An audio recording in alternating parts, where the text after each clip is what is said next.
প্রত্যেক দিন একটা না একটা অন্যায় করছিস। এই বালিশ কি হয়েছে তোর? বালিশ এইগুলো কি? দেখেছি একটা নিয়ে আয়, ওর পেটটা ফুটো করে দি। আমার দিকে তাকাও। কি করেছিস?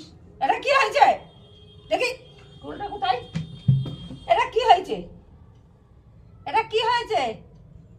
এই যে ছিঁড়ে, এটা কি হয়েছে? এটা কি?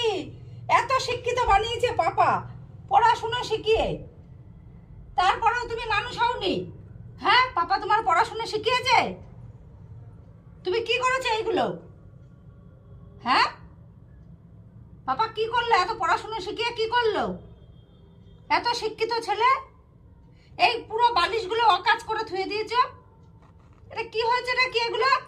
দেখি, লাঠি নিয়ে আয়,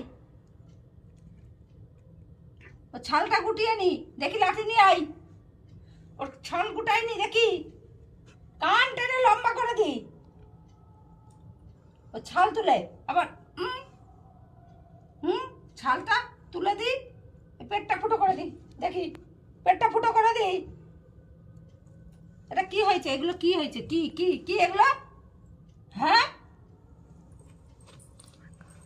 দুষ্টু ছেলে, একটুখানি বাড়িতে রেখে গেছি আর বালিশটাকে ছিঁড়ে পুরো এ করে রেখে দিয়েছে।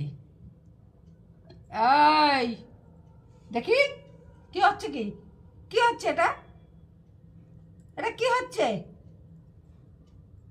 আবার বদমাইশি হচ্ছে। দেখি, দিয়ে আসি, ক্যান্ডেলে দিয়ে আসবো।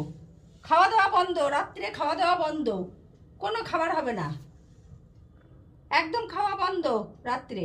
এই যে বালিশ টালিশ সব ছিঁড়ে ফেলেছো, সব খাওয়া বন্ধ। এই সব ছিঁড়ে কি অবস্থা, তুলো ফুলো বের করে খাওয়া বন্ধ।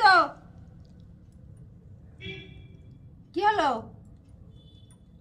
আর তোমার কালকেতে পড়াশোনা আর শিখতে হবে না, অনেক পড়াশোনা হয়েছে। দেখি, পড়াশোনা হয়েছে, মারি, গুপ গুপ করে মালি। ছাড়ো, এটা কি দিয়েছো মুখের মধ্যে? ছাড়ো। হ্যাঁ, দুষ্টু খালি। দেখি, চেয়ারটা কোথায়? পেটটা ফুটো করে দিই।